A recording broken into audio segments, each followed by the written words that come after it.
Hi, I'm Dr. Broccoli, and thank you for visiting Lynn Dental Care's website. You clicked on the high technology section, specifically Diagnodent. So let me introduce you to my little friend here. This is a Diagnodent machine. This device solves a problem that dentists have had forever, and that's determining does a tooth have a cavity or not.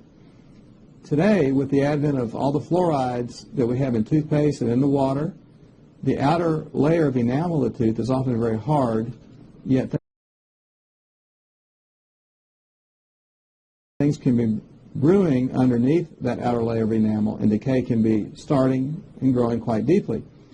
The problem is, heretofore, the traditional way of diagnosing a cavity was, could your dentist stick and explore the little picky device that we use day in and day out in the tooth?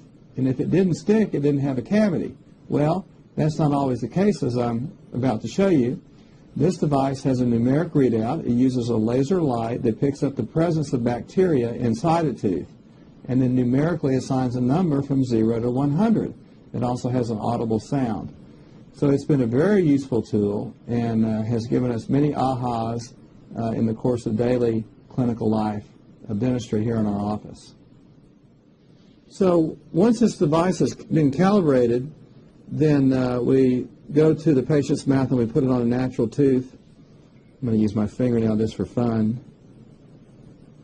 And we calibrate it to a tooth that has no decay whatsoever.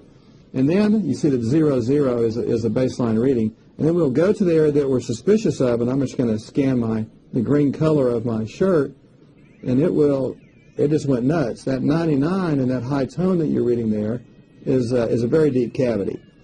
Okay, but this is just the same color as bacteria.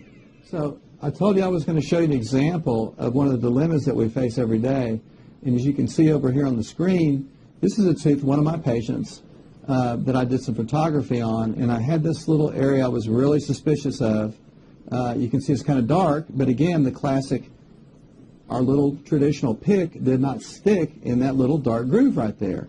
So I took a series of pictures. Of course, the patient's been numbed up, and we're going to fill this cavity. Because I've used the Diagodent, it read about 45 on the scale of 0 to 100. I know there's a cavity in there, but I want to show you what happened inside that tooth as I went in.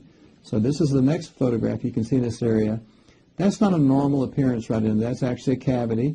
And I'm going a little deeper. We're cleaning it out as we go. You can see the reddish brown material. That's not normal. That's decay inside that area that was, visually only borderline suspicious. And look how big that cavity ended up being. And I still don't have it cleaned out yet. And then finally, this is after we got it all cleaned out and all the grooves cleaned out and disclosed with the decay dye that we use. And look how big that guy is. So the patient's real glad that we detected that early. And this is as it's restored after the filling has been placed. So one can see the extreme importance of diagnosis and how Diagodent aids us in being accurate in that diagnosis of simple decay. So you can see having this information available gives us important information as to whether there is a cavity present and really relatively how deep it is and the urgency of that decay in your tooth.